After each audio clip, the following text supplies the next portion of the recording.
Yo, what's going on, guys? KrispyFlakes here for today's video. We are continuing the series of the NBA today. If every team's all-time greatest center played for the current NBA roster that is in the league right now. So, of course, you know, the center position, I mean, it's a lot different than how it used to be.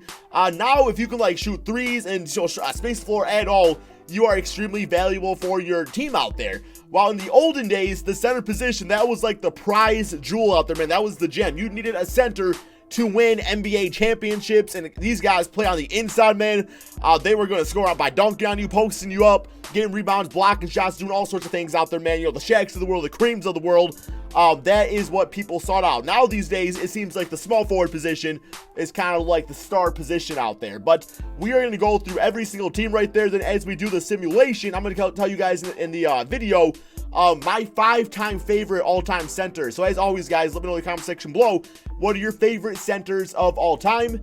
And here we go. So the first team we have is the Philadelphia 76ers. I guess, okay, the Washington Wizards, apparently. No, we got the Philadelphia 76ers with Moses Malone, 97 overall, taking over for Joel Embiid. For the Milwaukee Bucks, we do have a 99 overall Kareem Abdul-Jabbar, him and Giannis. Like, who's going to stop that, man? Like, who is going to stop that duo right there? For the Chicago Bulls, we do have Artis Gilmore, 7'2", 240 pounds, played during the era of, looks like about, yeah, like the 80s pretty much, a little bit in the 70s too. So, damn, we got some solid numbers out there, bro. Some solid numbers indeed. For the Cleveland Cavaliers, we have Brad Daughtry out there.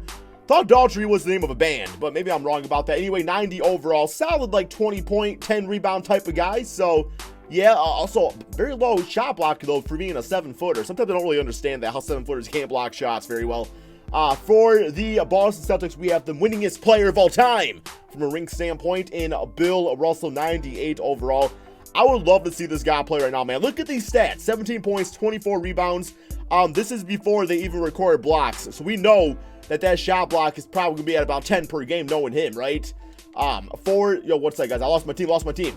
One sec, okay, we back. All right, next up we have the Los Angeles Clippers with Bob McAdoo right there, 94 overall player for the Clippers, of course. Played some seasons on the Lakers for the Detroit Pistons for a season, it looks like.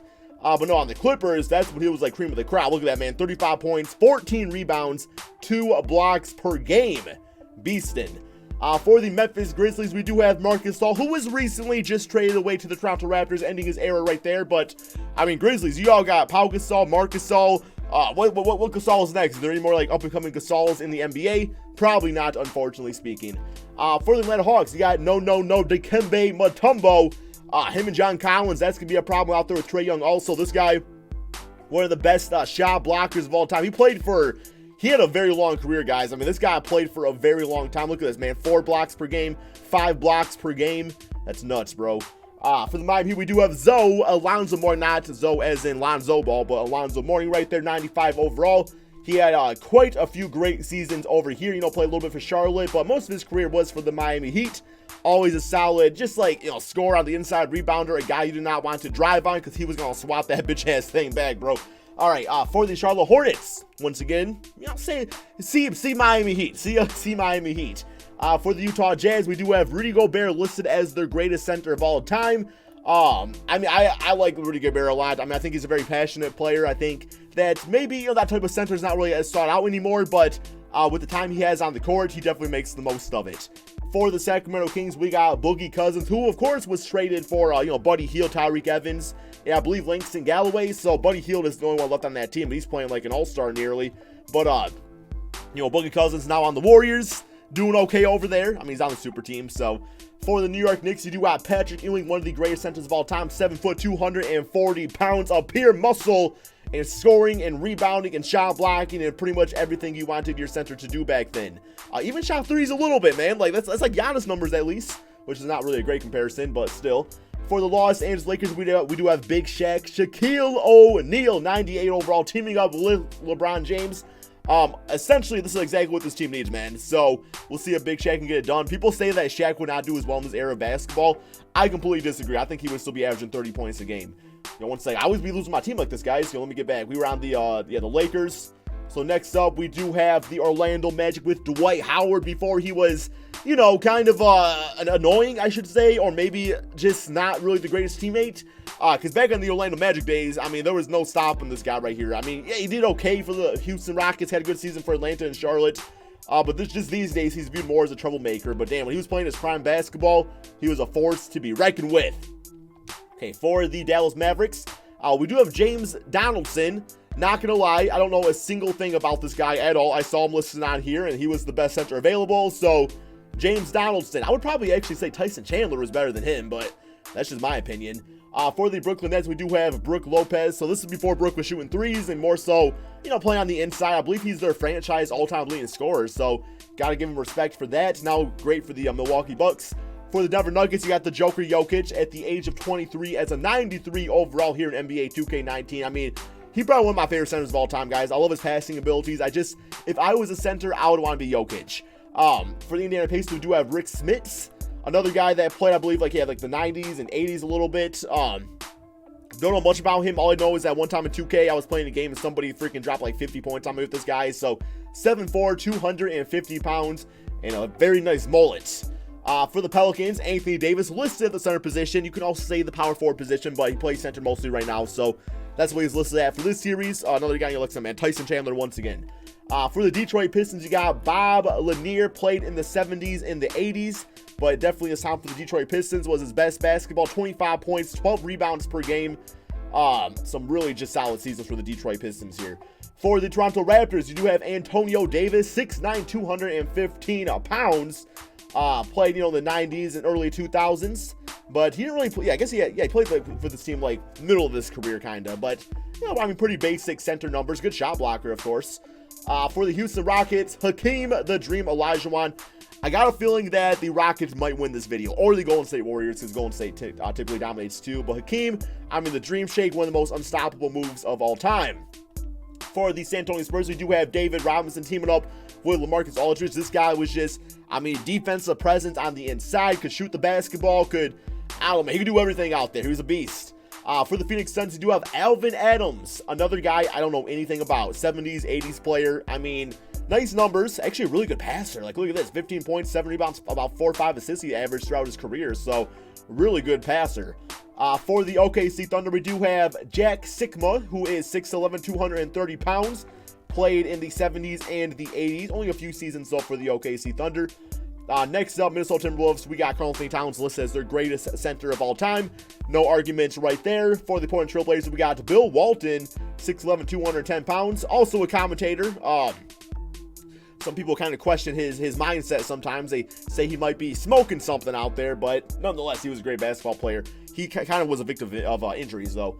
For the Golden State Warriors, Will Chamberlain getting replaced with DeMarcus Cousins. So, yeah, this team might just win it all. Look at that. He got that troll look on his face, just like, yeah, I'm ready to go, man. I'm ready to play with Curry and Durant.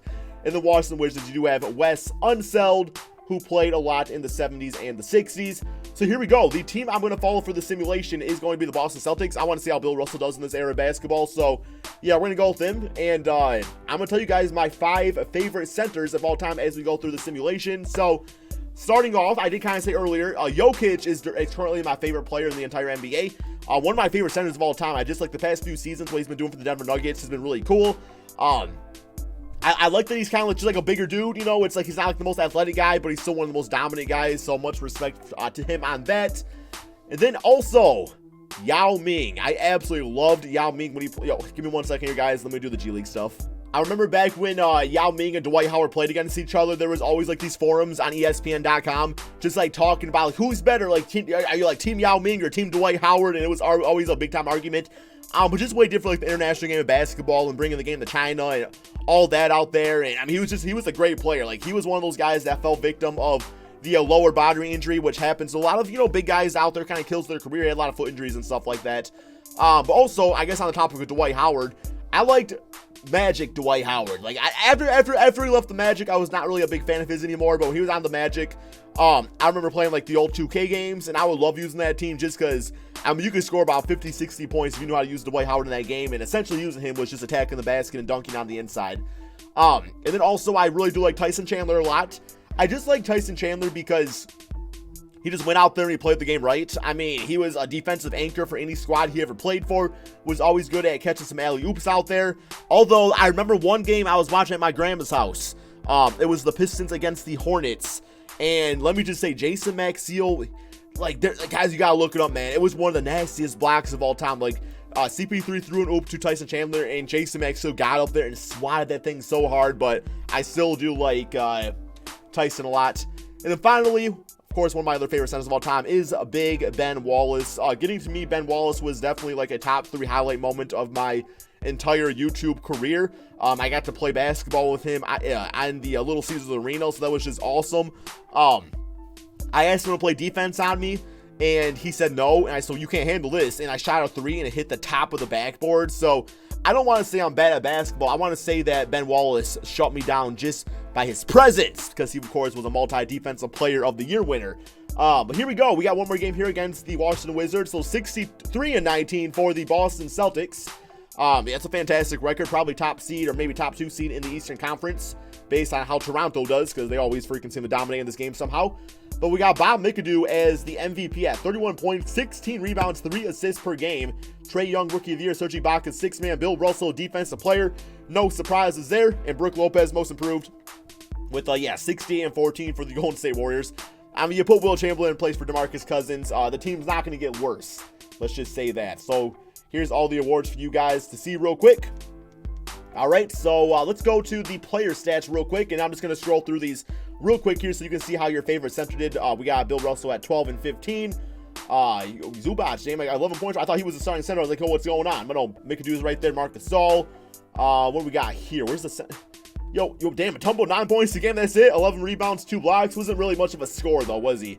He definitely played more on the inside, and he's focused more on defense, more so than anything. So, yeah, Shaquille O'Neal, 23 points, 13 rebounds per game, I guess. I mean, I would, like I said, I would expect him to get about 30 points a game in this current NBA. Jokic, absolutely dominated. Anthony Davis, of course, no surprise there. Bob Lanier only at 16 points, although he was nearly a 30-point per game scorer for the Detroit Pistons, so don't really understand that. Alvin Adams, this guy averaged 5 assists, and now in like a quicker NBA, only averaging 2 to 3 assists on a team with no point guard, so I don't understand that either. Will Chamberlain, 18 points, 13 rebounds. Dwight Howard still on the team, but not the center, of course. Wes Unseld only 11 points? What? Are you serious? Kareem at 18 points a game. Gilmore, okay. I think we went through all the teams now, so let's simulate these playoffs and see who wins it all. My prediction is still the Boston Celtics. I'm rooting for Bill Russell to beat out Will Chamberlain, although it might not happen because Golden State just so damn dominant. So we got Moses and Philadelphia gone. Charlotte gone with Alonzo. OKC with Sigma, I believe. All right.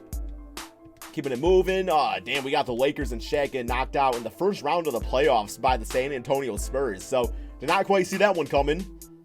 And we got Toronto gone. Houston gone. San Antonio gone. So we got Golden State versus Clippers. And we got Brooklyn versus the Boston Celtics. So Brook Lopez, apparently one of the greatest centers of all time, but got swept right there. And we got the Clippers getting eliminated. So we got Warriors versus Celtics. And it looks like we got, come on, here we go, man. Bill Russell, Kyrie Irving getting finals MVP, though, beating the Golden State Warriors. I was rooting for him out there. 17 points, 9 rebounds, 2 assists. The man knows how to win basketball games, so that was his job out there, right?